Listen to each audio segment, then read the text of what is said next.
Today we're going to talk about the CSEC English A Paper 2. We're going to go through it. We're going to look at the different sections of the paper. We're going to look at how the paper is structured. We're not going to talk about how to answer the questions based on this paper in this video. This video is purely about the structure of the exam paper. Now, the third page you're going to see when you're looking at the CSEC exam paper is the page that tells you the time limit for the exam, and it gives you the overall instruction of what the paper is about.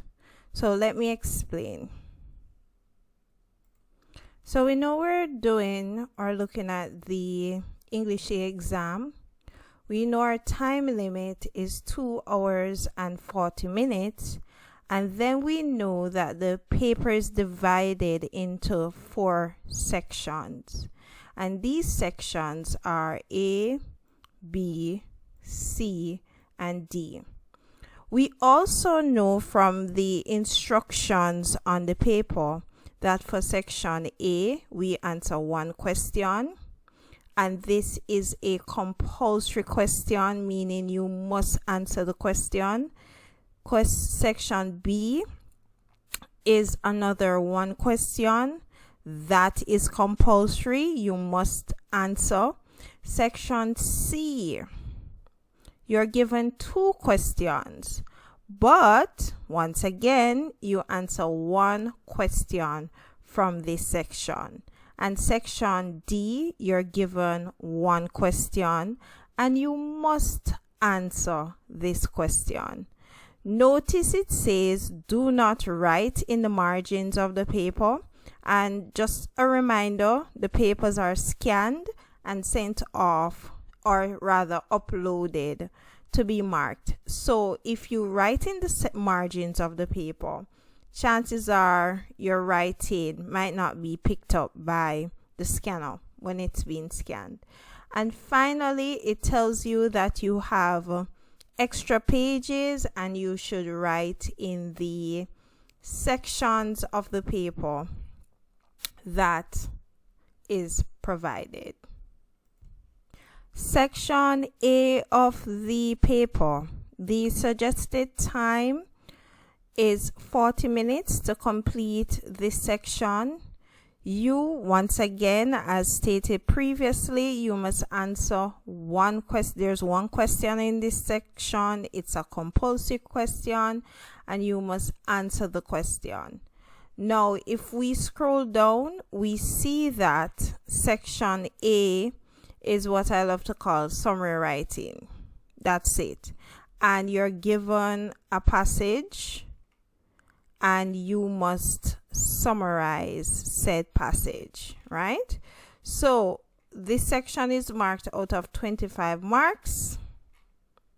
You are given the instructions on the paper, and it tells you what you're being marked for, and then we go into the actual body of the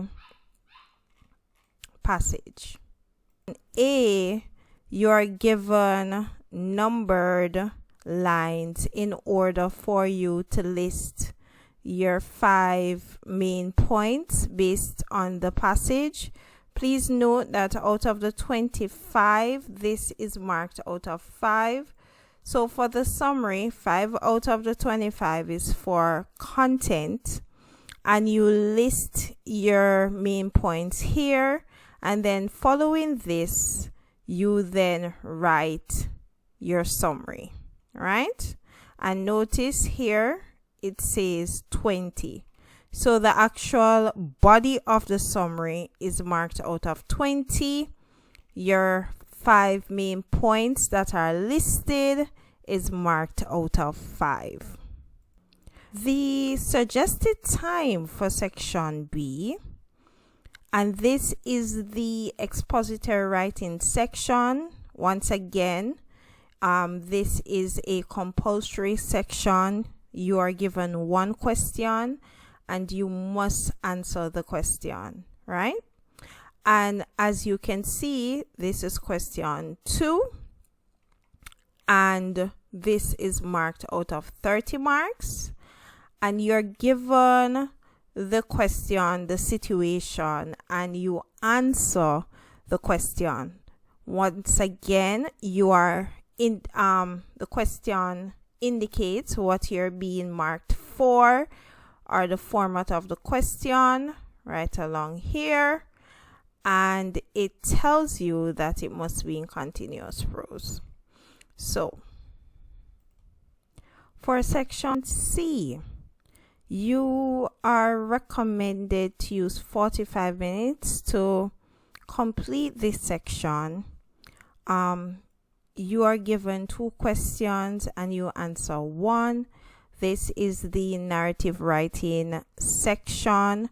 You're given the word limit or the recommended word limit, and you're given a picture.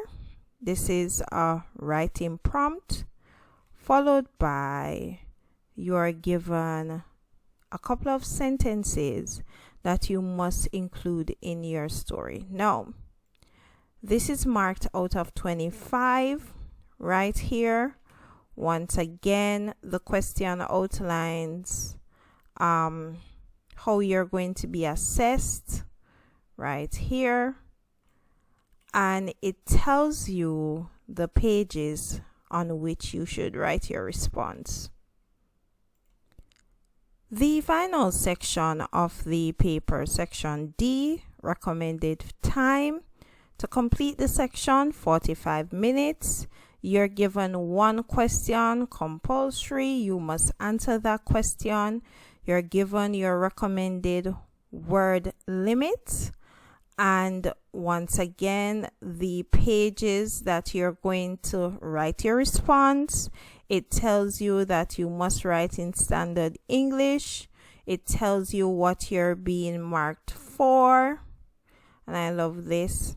And then you're given your questions.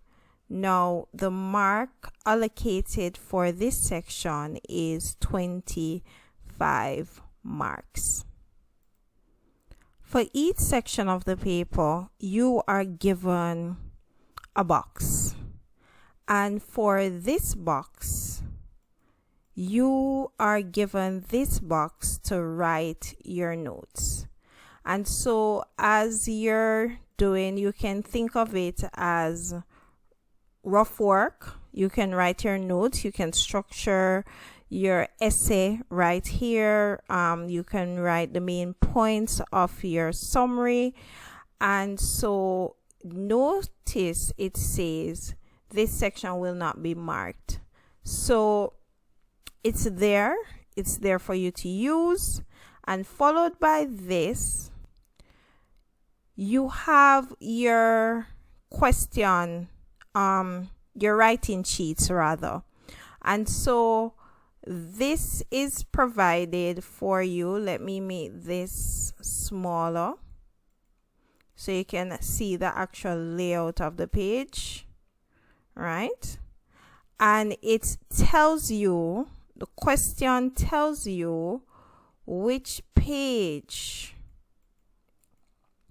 you will be writing the response for, in this case, section B.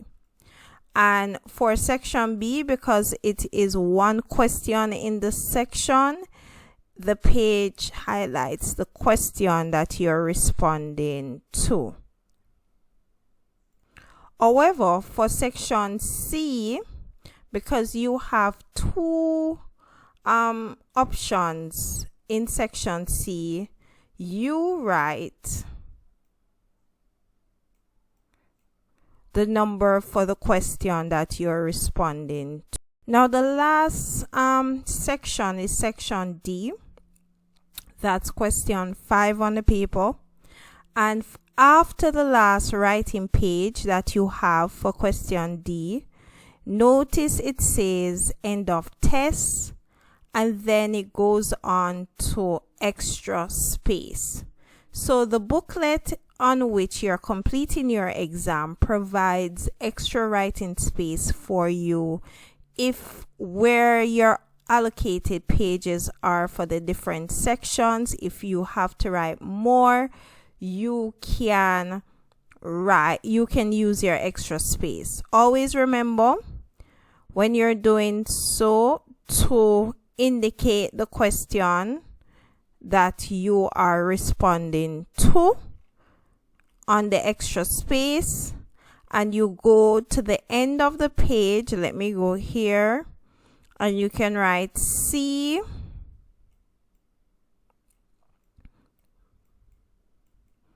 extra. You get what I'm saying.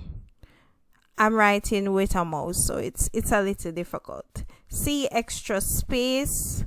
And so when the examiner is marking your script and they see a notation at the bottom to say C extra space or whatever it might be that you put there to indicate that you have continued the question to another page, meaning a page, the extra page at the back of the booklet, the examiner will then go and look for that page in order to complete marking your response. Do not take it for granted that the examiner is aware of the fact that you are using extra pages to complete your response.